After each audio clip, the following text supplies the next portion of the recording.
Hello and welcome to a night of nautical nonsense. We got all our instructors together with our students and said each of us should bring a fact that they think everyone else would find interesting and didn't already know. So Tom is going to kick us off with Trigger's broom, which is, I have confirmed with him, is the Trigger's broom from the TV show Only Fools and Horses. I have no idea what that's got to do with the sea or yachting, but listen in and we can find out. It's an old thought experiment of ancient Greece. There was a ship of Theseus. So some old character called Theseus saved a load. He was the founder of Athens, apparently. He slayed a minotaur, saving a load of children, and his people decided to honor Apollo, not Theseus, which is unfortunate for Theseus, but by sailing backwards and forwards from Athens to Delos. But they did this over like 200 years. The ship cannot be the same ship that started, and that's the point of it. At which point did it become a new ship? Now, why on earth is this got anything to do with us? I can see Stu properly, his brain is hurting here. But the thing is why it is relevant to us is when you get on board a boat, you might have been on that boat 10 times, you might have been on it 15 times, 100 times. But if you've got one new bit of kit on there, is it the same boat? Yes, it is, but you've got new gear on there, so it's worth you testing it, trying your new man overboard gear, trying to keep yourself relevant and trying to keep the safety briefs and the like up to date, so that the crew that have been on there bucket loads of times are still up to date and they're not complacent. That is my point of why Trigger's broom, as close as tenuous as it is to boating, there we are. So what do you think on that? How far can you change? For instance, I know for a fact if Ed gets on a boat, he will instantly fight tooth and nail to change the anchor. And not if it's already got a good anchor. Wow. It's never going to be good enough for you, Ed. So anyway, but if you do, is it worth, if you do change the anchor, is it worth going out and practicing with your brand new anchor? Is it worth seeing how well it sets, how that sort of thing, and making sure that you are happy before you leave it overnight in an anchorage with your family on there, or your friends, whichever you prefer. I'm still just trying to get over the fact that how much he belittled Theseus, king of Athens, who he's saved the people from sacrificing their children annually. Yes. I've read about this boat and I've heard different stories about how they sailed it. I mean, we don't even know if it really existed, but how they kept it in good repair and sailed it annually for 200 years. Some people said 700 years. Some people said 1,000 years. Yeah. You think about the life of a boat. It's bloody impressive if they did manage to keep it going for a couple of 100 years back then. Yeah. Most boats get chucked out when they're 40 years old these days. They don't build things like they used to. Yeah. Well, it had oars as well. I mean, it had 30 oars or something like that. So you can't imagine all the oars didn't snap. But anyway, the point of the story is about not being complacent and keeping on top of all the gear that you have on board. That is the point. What someone said to me before is, what if you took apart a boat and took all the parts but made them into a boat of a different shape and a different design, and then rebuilt the original design out of new materials? Which one is? Are either of them the same boat? Are they both new boats? Are they both that old boat? joining your I think they're both train. old boats. Both new boats. Yeah, I think I'd agree. Yeah. I was going to say, for those who haven't found it yet, there's a poll up based on Tom's question, so get involved in that. Is this nonsense or not? Does it qualify as nonsense? I'll put my vote in. But other than Tom making me feel like I need to really research my knowledge of ancient Greece, I think it's a pretty important point that a lot of people do take for granted. They'll turn up on a boat and just expect everything to be the same, or more specifically, work the same, whereas everything on a different boat works differently, even if it looks the same. So, it's it might look like the same boat, or it might look like the same system, but everything's always going to be slightly different. So make sure you always learn from that. Sorry to make it a little bit more serious. No, absolutely. Every time I get on Song of the Whale, they seem to have got rid of half their kit and got half and replaced it with something different. And it is learning it all from scratch every time. It goes down to the navigation side as well. You go into a pilotage, things can be slightly different. There could be you could be searching for a sector light that's not there because it's been moved or something along those lines, or you could be going into an anchorage which has now got a wreck in the middle. Last time you were there, it didn't have a wreck in the middle. It's always worth keeping on top of it and looking past the local knowledge. Same anchorage though, isn't it? Not if you can't put your hook where you really like. Yeah. Some clown has sunk their boat there. Well, I was out on a yachtmaster exam the other week, and the area has loads of shallows around it, and they're all marked on the chart. And so I knew where all these were from my local knowledge of a few years ago. But sadly, in the previous few years, well, not sadly, but in the past few years, they've dredged it all out, but the charts haven't been updated. So when I was asking the yachtmaster students, can you just take me to that spot there, which was, up a narrow little bit, they could just sail straight over the shallows because they had better local knowledge than me, because they'd been sailing around that all week because somebody sails there every week of the year. I was like, I'll need to make a harder one. Even though I checked it out, the day before, I just hadn't had enough time to physically really learn the place. They're thinking, is this all you have to do for yachtmaster? That's a dollar. Yeah. Yes, I can sail over there.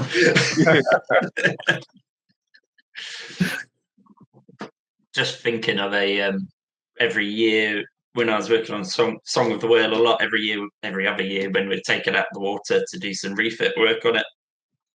And there was a steel boat in the same yard, and the surveyor would go round, and we'd always see him with a massive, great big hammer just whacking against the bottom of the boat, looking for any rust or weak spots. And then they would just draw a line. He's like, I want that bit replaced. And they cut it out, weld a new bit of steel on. And that's your boat, Tom. It is. I think they said it used to belong to the King of Athens or something. Well, just on that same boat thing, I've done maintenance on identical boats, and sometimes if you're down there concentrating for long enough on one job, you generally forget. Even though the two boats, one was in Cowes and one was up in Largs in Scotland, I'd still get confused as to where I was week in, week out, because the boats were so identical inside and everything was in exactly the same spot that I'd then, I'm actually down in Cowes today. I came here yesterday, didn't I? I think that's a rare thing. You very rarely come across two identical boats. There's nothing identical about identical boats. I find. Well, I did find this out over the years, but at the start, when you just glance at them, they've got the same number of differences. That is true. That is very true, Ed. So mine's not so much a fact as more of a kind of present day topic that is not just something about sailing, but it's something that we're concerned with in every walk of life at the moment, and it's sustainability. And a lot of people always think about sailing as being, a sustainable form of traveling. If we're sailing and we've got our sails up, we're traveling from somewhere just using the power of the wind. So it's kind of like we're walking somewhere, we're cycling somewhere. We're using natural powers or our own propulsion to move ourselves forward. But the more I'm on a boat and the more I think about it, the more I realise that is it actually as free and as clean as we think it is? And so you only need to think about like all the materials we use for the boat, how we discard them, all the consumables we have on board, how we discard them when we're actually on the water. And just every time we step foot on the boat, we're actually probably being unsustainable in the way we use the boat. That's such things such as we anchor, and our anchors are destroying the seabed. Potentially, we've got oil and diesel spills. We've got human waste. Even just washing the dishes, where we're putting products, through our pipes and straight over the side, unfortunately. And I think I first saw biodegradable products maybe over 15 years ago, but they're still not a commonplace on boats. And there's things that have changed. A lot more boats are using LEDs, so they're using less battery power. We have waste pumps out within marinas. We've got 3 nautical mile or larger rules for, when you should discard that kind of waste over the side. We've got improved solar power. We've even started to get electric engines now, but the only boats I've been on, how do they charge their electric engines? Well, they use their generator, which kind of, I feel like, defeats the purpose. And a lot of older boats are made of materials that can't be recycled or even broken down, so they just end up sitting in wrecks or in areas where they're just left to rot away. And they probably don't even rot. They're just so sustainable a product that such a strong product that they're unable to be broken down. And then there was a certain eco-campaigner who sailed across an ocean a few years ago to try and promote the reduction in carbon, but they did so in a carbon boat. So kind of, yes, we're trying to progress, but how are we? Or does anybody feel differently that we are? And how can we change that? So that's my take on it. I kind of got a bit more to add, but I'll let other people throw in their views. Stuart, I was going to say an observation. When I bought my boat 20 years ago to go sailing, and I had this purist idea I was going to be a purist sailor and I was going to sail everywhere. And I read a little article in the magazine, and it said, cruising boats motor 60% of the time. And I went, no, there's no way that is going to be true. And of course, after a couple of years of cruising, absolutely. So even though I am on my beautiful sailing boat, it is amazing how much you actually do use the engine and motor. And so I am burning a fountain fuel just getting in and out of harbour, or when the wind drops, your boat's cruise less than 3 knots. And so, I kind of always feel like, it's not a pure driven by the wind hobby. It does involve a lot of burning fuel, which is a realisation that came late in life. I mean, I guess like on our small boats, whether it's a power boat or whether it's a sailing boat, the amount of fuel that we use on them compared to other nautical vessels is nothing. But yeah, it's always like we are out there and we are, we get the sails up, we're under sail, and we're like, this is us, we're traveling for free. As you say, it's not quite as simple as that all the time. We only and I know I shouldn't even admit to this because you should top up your diesel tanks every time you come in. But we only fuel up MEFA once a year. So we use about 200 litres of diesel a year, which is not very much.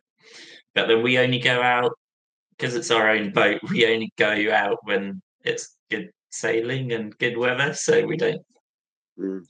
But I guess it's also depends what you're comparing it to. Like, I don't sail because I think it's eco. I sail because I love it.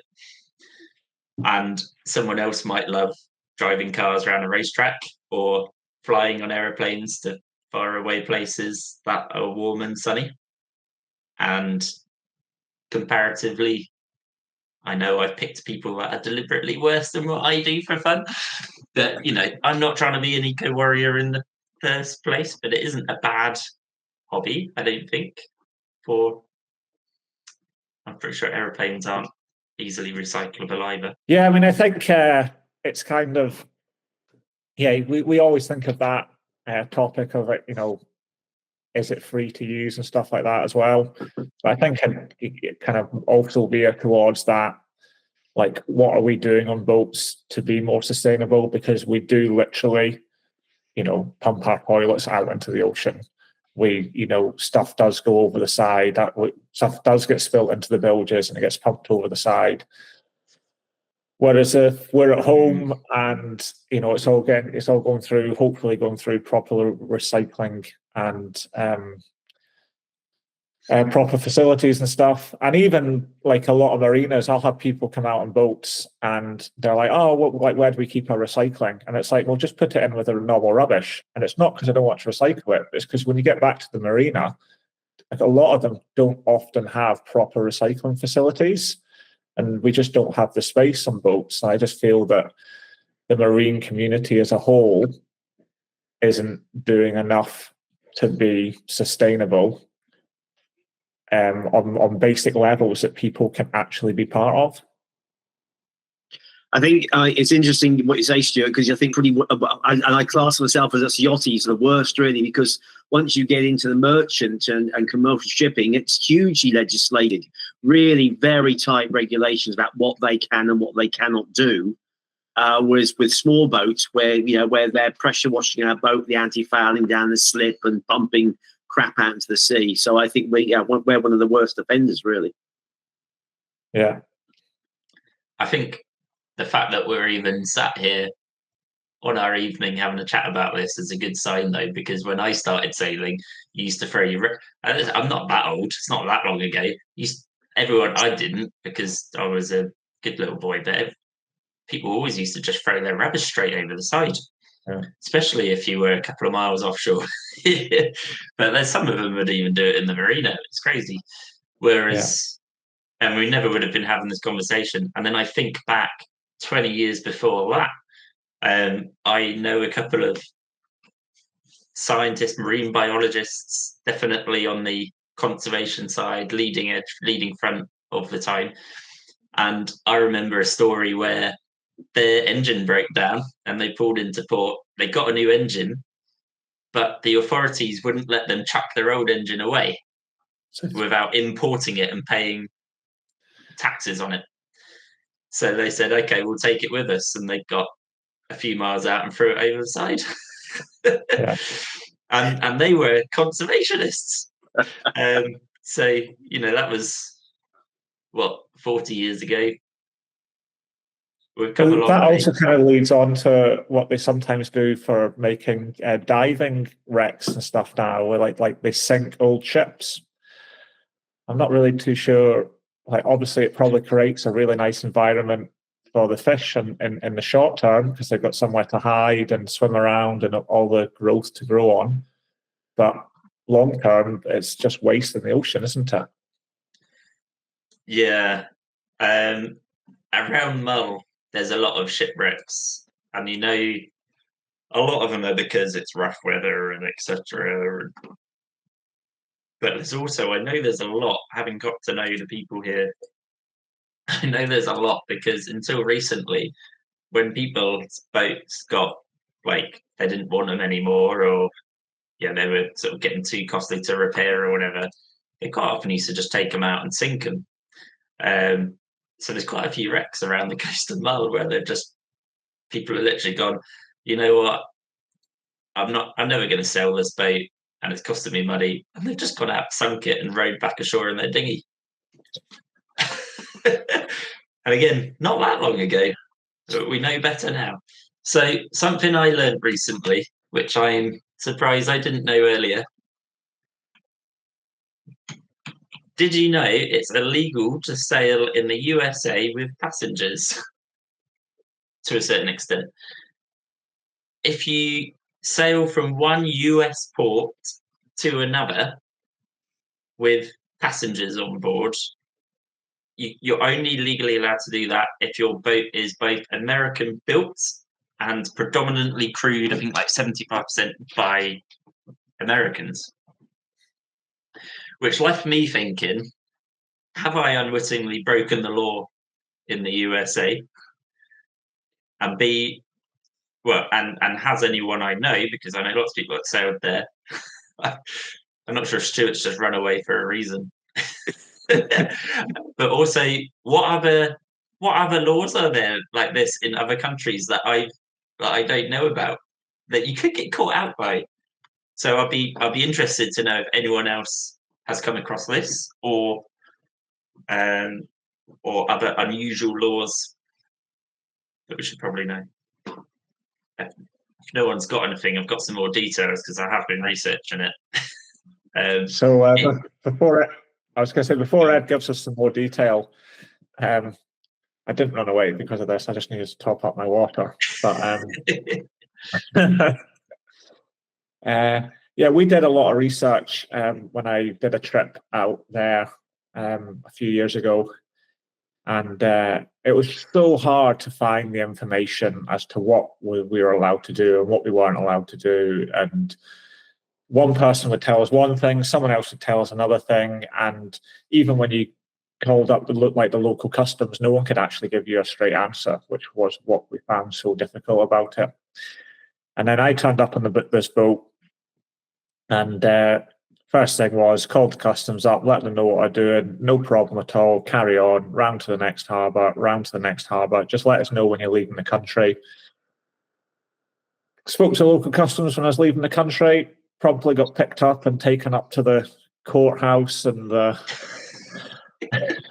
don't think it was quite the jail, but that's the way they were taking me. And apparently by their definition, we weren't okay. And I was like, well, this is everything we've done, and these are all the conversations we've had. And they're like, well, they were wrong, we're right, this is what we're going to do. And I had to unfortunately pay a lot of money to not end up in kind of having everything confiscated or myself in jail or whatever they were going to do to me. Thankfully, it was all right in the end after paying a few fees and filling in a few more forms. But it was just so hard to find the information. But yeah, that was in the States, and exactly what Ed said. That's mad. So you even asked about it before the trip? Yeah. Then spoke to people. Someone had even went out, I think, to actually physically speak to them face to face, and they'd said it was fine. But then every little, every state and every port seemed to have a different rule. But remarkably, at the end of that trip, when we finished, I sailed into Key West from Cuba, which you would think people are going to want to keep an eye on you when you're coming into the States from Cuba. And we arrived on Friday night, and I couldn't get through to anyone. And they were like, oh, you can go to customs at the airport, but they won't really know about the boats. So I eventually managed to speak to someone, and they were like, oh, yeah, that's fine. Just come down on Monday when we reopen. And I was like, so we need to stay on the boat till Monday? And they're like, no, you can go and do what you want. And I was like, this is so weird. We've just sailed into the United States from Cuba. And they're like, yeah, carry on, do what you want. So we did. And it was fine. I turned up on Monday morning at the customs house in Key West, filled in a couple of forms, answered a couple of questions, and that was it. The easiest thing I've ever done in my life for customs. So one person looked at you and thought, look at, he's not a problem. Don't worry about him. He's not. And then another customs guy looked at you and was like, he's up to something. Yeah. So there was a case of the boat entered into the waters to get their visa, but they couldn't actually go to get their visas because unless they came in on a registered transport, they could not apply for their visas into the country. So they had to park the boat out of the country, fly in on an airplane that was a registered plane, then go and apply for the visas, then fly back to get their boat before they could get their boat into the country, which is obviously bonkers, but yeah. Yeah, that was what happened. Yeah, don't know, make things a bit more expensive. Yeah. There's like Peter has just popped in the chat about bribes being commonplace as well. Yeah, that's I on a similar trip in the Caribbean and Central America, I was just told to have a few stashes of $10 notes in my pocket for whenever customs came on, and I hated doing it. But when you had a boat full of clients ready to just get on with their day, spending the odd $10 or $20 here and there just to get the customs guy off your boat was the quickest way to deal with it. Whenever I've been in that situation where bribes are the norm, I've always hired an agent or someone who knows the system to do everything for me. And honestly, it's worth every penny, because like in some places they've been like, okay, so we're going to need to bribe this person, and this person. It's like, oh, how much is that going to cost? It's like, well, they'll take a bottle of lemonade. They'll take it. It's like, oh, that's cheap. I probably would have gone in and tried to give them 50 quid or something. Yeah. Well, they earned their pennies, you know. They knew exactly how to play the game. Always have cigarettes and whiskey for emergency situations. I like it. And don't make jokes. Customs don't like jokes. On a vegetarian boat, when they said, right, and have you got anything to hide? Have you got any contraband? And one of them, it was a research vessel and they had a vegetarian policy. One of the people, I stuck their hand up and said, oh yeah, sorry, I've got something to confess. I've got a tin of sardines under my pillow.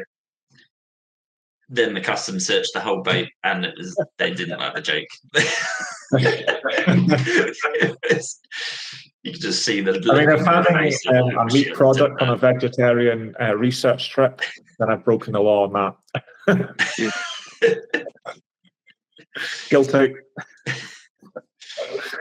So that's funny that you've actually come across this, Stu, because I've sailed in America quite a lot, and I guess the thing is I've always been on research vessels and we've never had passengers. I think the definition is someone who's sort of essential to the running of the boat for navigation or watchkeeping or whatever. And on those boats, we've never had like someone paying to be there. We've always had, people helping conduct the research. So I guess that's how we got away with it. But it's amazing. I've sailed there so long and so much. I've never come across this law before. Definitely could have got stung. So we've got passengers equals crew ? In the chat there. No, so crew. It's crew are fine. People working on the boat who are important to the running of the boat are fine. It's passengers paying or not. Just people who aren't essential. Our passengers. But that does. Sorry, go on. I was going to say that is where it, like you blur the lines when someone pays to come on board as a crew member. It's. So I did keep looking just out of interest, and apparently there is only because cruise ships is the one that's going to affect the most, right? It's like, how do they get away with it? With thousands of people on board.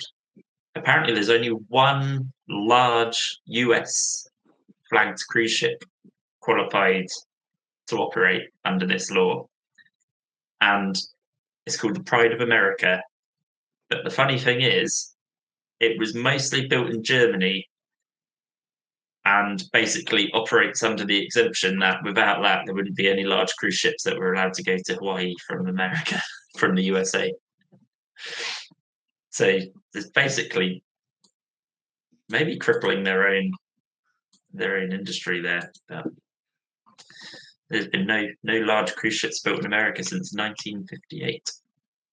I did also learn one other fact whilst I went down a complete rabbit hole with this.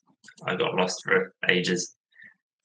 You know how any commercial vessel always has a completely random flag? They're always registered in the BVIs, in Malta, in wherever. And I always just thought it was because of tax purposes, but actually it dates back to the original, the flag of convenience, as it's called.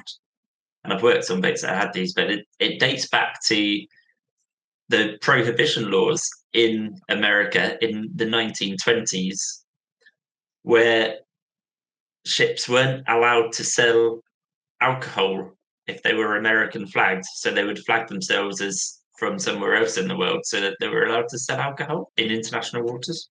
I think on that, I'm sure on that, where the vessel is registered, thing, there's certain countries your boat can be registered where the skipper or captain then has the legality to marry somebody on board. I'm sure I remember that two one. People that want to get married, not just walk into someone's cabin and say, "I'm marrying you." Yeah. Right. I'm going to give you a bit of a history lesson, I guess. And I know Ed's very excited because I was going to talk about a cable, and he was very keen to see my cable, so I did bring my cable along. I don't know if you can see that, Ed. Yeah. But it does come into my story. All of you, I think, pretty much are on your day skipper or yachtmaster theory course, and right at the beginning, you've learned a bit about measuring distances, and you will probably come across the humble cable. So just a reminder, in case you've forgotten, I couldn't find my blow-up sphere. This is the world. This is a sphere. That's 360 degrees of angle. And if you take one of those degrees and break it into 60 minutes, and then if you have a calculator, then your minutes broken into 60 seconds. But this is where we diverge from the story, because I'm sure you know, with navigation, we don't use degrees, minutes, and seconds. We use degrees, minutes, and cables. And a cable is 1/10 of a mile. And I kind of wanted to know why. What is the significance of 1/10 of a mile? So the first thing is, where does cable come from? Well, this is Wikipedia. I have to show you that it's Latin capulum, which means to tie with rope. And I know that there are places like Chatham Dockyard all over the world, really. But Chatham's famous for the roperies, and these were the places they used to make rope for the old square rig ships. And these buildings that made the ropes were 1/10 of a mile long. And if you've ever been there, you go to these buildings, they're long and thin. They've got railway lines running down the middle, and they have this amazing machine that's kind of got cogs and hooks on it, and it winds the fibers together. And they use natural fibers like hemp to make these ropes. And I was thinking, I was just intrigued, why it was 1/10 of a mile. And the reason is quite interesting, I thought, anyway, that one of the things about hemp, it's a natural fiber, and therefore it absorbs water. And with the initial ropes they used to make for tying boats up, and more specifically for anchoring, if they put the rope down into deep water, it would absorb so much moisture, it became incredibly heavy. And so when they tried to pull the anchor up, and they had the capstan, they had the guys walking around, hauling up the rope, and the rope was so heavy that it became really very difficult to get the anchor up. And in such, there was often such a strain that the actual rope would part. And this is where the cable came from, because these machines that were devised were for producing twisted rope. And here's my prop here. I'm sure you can see There it is.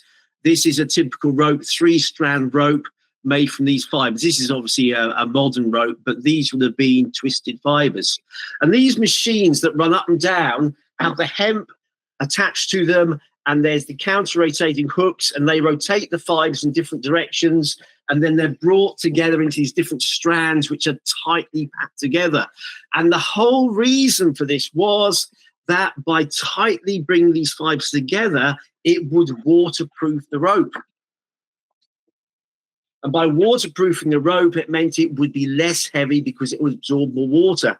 And the good old Royal Navy did some experiments, and they worked out approximately about 600 feet, which is about 185, 200 meters, was about the maximum you could make a rope that you could use typically for anchoring, where the weight was sufficient, you could haul it up.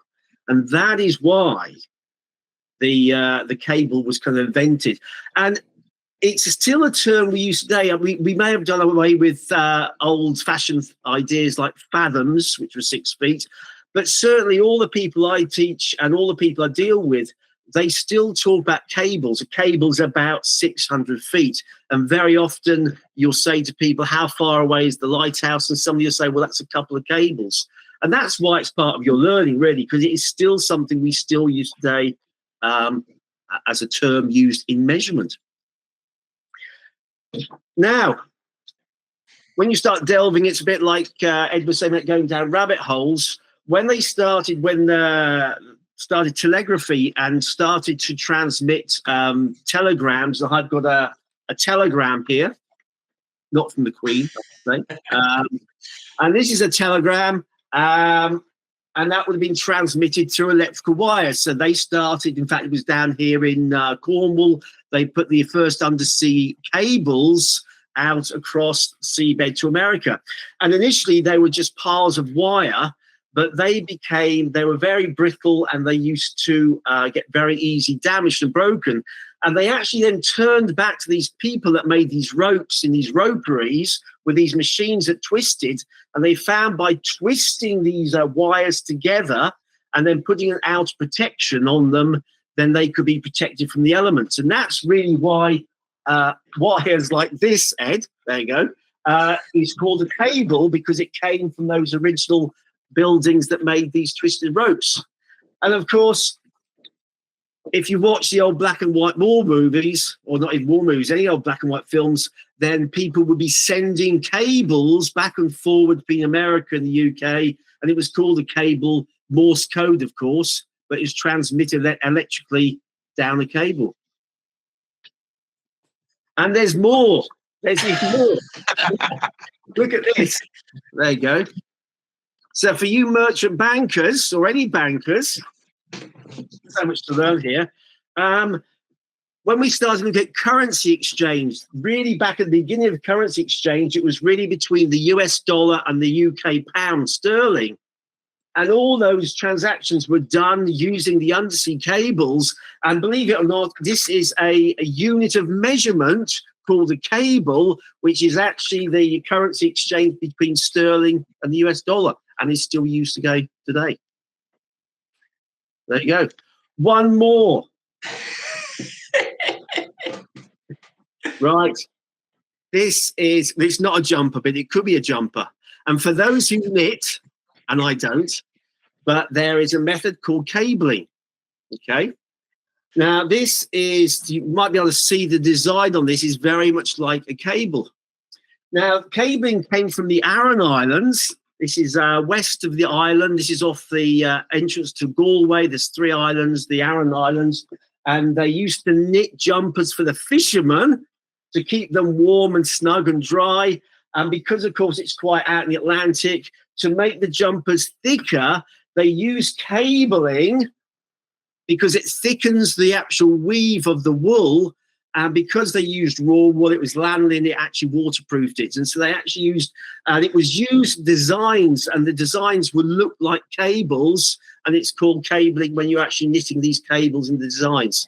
And it adds warmth and waterproofness to your jumper. Et voila.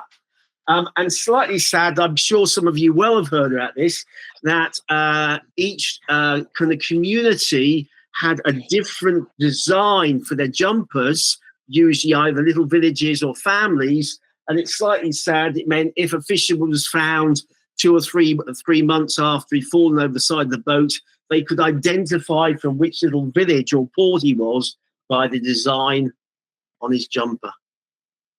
There you go. The humble cable. There's a lot to it. And one more thing. We're going to clap this one. That's great, Alan. What an epic journey. We went from anchoring to telegrams to financial transactions to knitting. Yeah. Isn't the internet a wonderful thing? I love it. Can we get Ardent Training cabled jumpers, please? Yeah, let's learn to knit. Each with its own special weave. So yeah. Well, that's it. We'd have an Ardent Training weave, obviously. So when we wash up dead, they can identify which company, which training centre has lost its instructors. So I want to go right back to the length for cable. Alan said, he told us, I'm going to teach you something about cables on Monday. And we're like, okay. And I knew it was going to have something to do with the length. But when as far as I'm aware, Alan, one cable is 100 fathoms. And it is 1/10 of a mile. Yeah, that's right. So it's 100 fathoms. You're right. Yeah. So why is 1 mile 1,013 fathoms? There's a gap in the maths there. There might be. Okay, I'll have to go and think about that. I don't know. I think you're probably right. I think there's just no actual, real sensical logic to the old measuring systems. No, and certainly, I know that an American cable is different from the UK cable, a British cable, of course.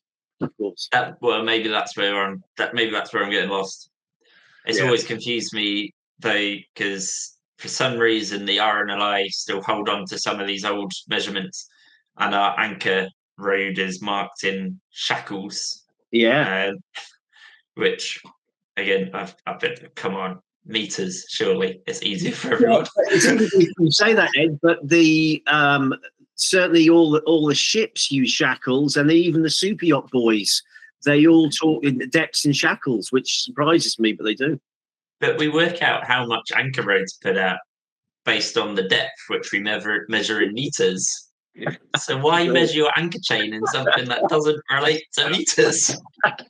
See, I like it is when people mark their anchor chain in chains, which of course is 22 yards, which is the length of a cricket pitch.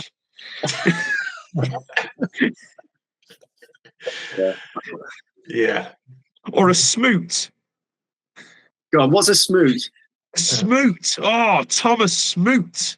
Oh, he devised his own measuring system because he got fed up with everything else. He was a joyous chap. He went to Boston University in the 50s, and because he was so set on making his own measuring system, his pals got him drunk and measured the Boston Bridge in Thomas Smoot's, and you can still see the Smoot marks. They're still there on the Boston Bridge, and I can't remember how many Smoots it was, but yeah, it's about 5'8". Thomas is a Smoot. I had Seeking doing all sorts of things in Smoots. But we're still, cables are still useful. Being 1/10 of a mile. Yeah, because you'll look in the pilot guide and it'll say, stay 2 cables off that point. And you're like, all right, that's 2/10 of a mile. And because you're working in nautical miles on your chart, it's a given measurement. But then, you think to the other measurements we use, we generally talk about the length of our boat in feet, but then as Ed says, we talk about the depth of the water in meters, and our draft is in meters generally. And then we go into the marina, and they ask, some marinas, they'll charge you in per meter, but they'll ask you how long your boat is in feet. It's like, it's so, yeah, so very confusing as to how we use all our different measurements. Well, of course, when you measure your boat, it depends on whether you're in the pub or the marina office. Yeah. Or does it get bigger in the pub, does it? When we bought Mifa, before someone said something unsavory. When we bought Mifa, the previous owner, it was hilarious. So he owned at least 2 Aston Martins that were like limited edition, and I think he might have even had 3. I don't know. He was well off. He wasn't short of cash. And when we bought Mifa, he gave us a list of the lengths he had told all the different marinas around the UK that the boat was. And not one of them was the right length. He was swindling everyone. He came out with us on our first sail on it. He came out with it after we'd bought it, so our second sail on it. He came out with us for the first leg of our passage, so we could, chat, and he could sort of say his goodbyes. When we got to the place, he was like, "Oh, drop me off." I said, "I know these pontoons. There's electricity meters. You get a card, you put it in, and there's money on the little boxes." He said, "Drop me off. I'll run down the pontoon, see which one's got the most money on it, and then I'll flag you down. You park there." There's a guy with 2 Aston Martins. And sure enough, we did it. And he flagged us down. He's like, "This one's got 82p on it."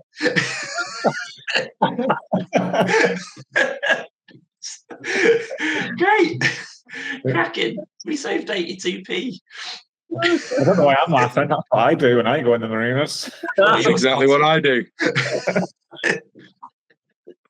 Well, we don't go in marinas. We anchor. It's cheaper. Yeah.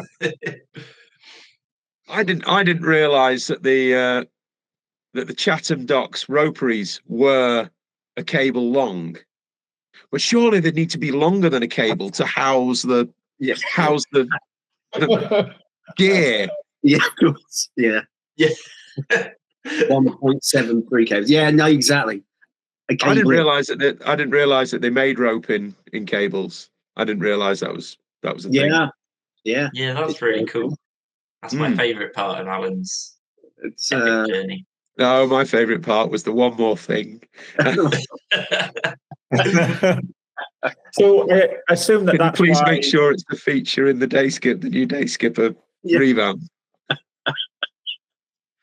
And that brings us to the end of chart work. And one more thing.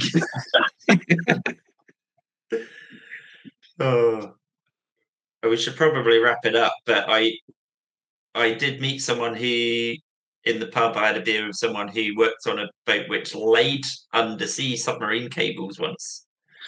And he said that actually, in some cases, when they're doing the really long ones, they'll take the boat to the cable making factory and they'll be making the cable as the boat is winding it on to their massive reel on the boat. So it's literally because that's the only way they can make it that long. That's it. To keep, although they can obviously chop and weld bits and whatever, but I guess if you make it in one, it's better than splicing chunks together. And that one more thing there, because there was one more thing, and I forgot. And this is a question to you, to everybody, which I found fascinating. Again, is on a typical modern cable-laying boat, how long a cable can they carry, and what thickness is it? And I was surprised. So how long? I'll give you 30 seconds to think about this. But how long would it be, and how thick would it be? What, for a normal cable-laying boat? Is this in the BT van running down? Running your broadband up your streets. Well, it's interesting because, of course, it's all optical fibre these days, and it is a single glass strand, but it's protected. These cables are typically 25 mil across, so only an inch. And these ships carry 3,000 kilometres Can you imagine 3,000 kilometres of cable? That's a lot. Phenomenal. I'm surprised how small it is. I thought it'd be bigger. Yeah, so did I, but it's because it doesn't need to be. You know, I'm sure the actual glass fibre is minuscule. It's the protection around it. But yeah. And one more thing, apparently, in the last 30 years, there have been 27 shark attacks on undersea cables. There you go. Ah. I don't know. I was about to say I can definitely believe that because when we're towing hydrophones, we quite regularly it will stop working. We pull it in. We find a couple of shark's teeth in the hydrophone, and it's breaking it. Yeah, but we're towing them through the water at 8 knots. Why are the sharks eating them off the seabed? Apparently, it's the electromagnetic transmission from the cable. They can sense it. They're very sensitive. They sense their prey by electrical fields, and apparently even optical fibre has the same thing. I did also hear the repairs. So in like one that's going across the North Atlantic, a cable might typically need repaired like every 3 years.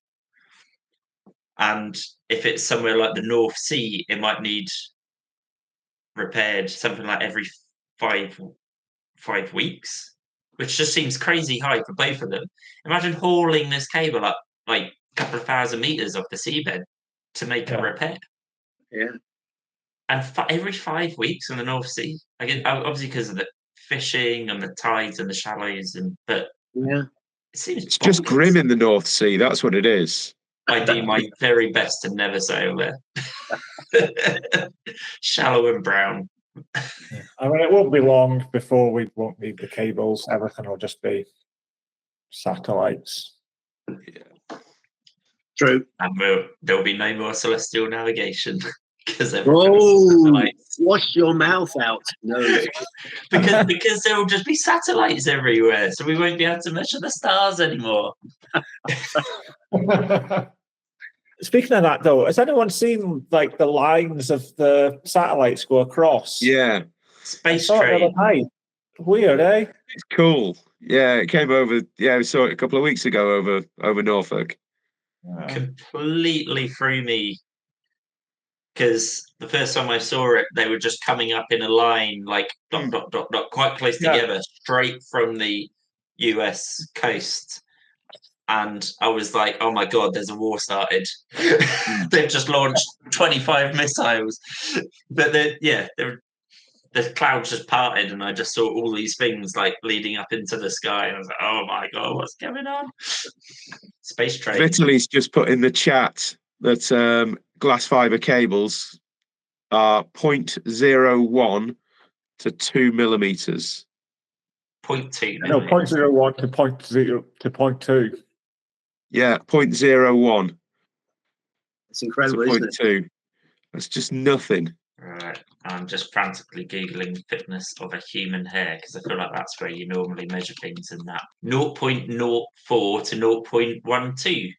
So the thinnest optical fibre cable is glass fibre cable. Cool. Is the thickness... Yeah. Sorry. No, it's actually just pretty similar. It's about the thickness of a human head. Huh. There we go. Yeah. Well, on that bombshell.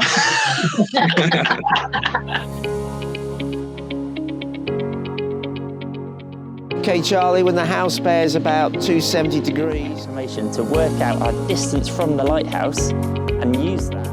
We might be perfectly on track, but if we're not on time... Have a look, I've got my phone here at the effects it has on our steering compass. Our echo sound is working, we can find a contour and follow it nicely into port.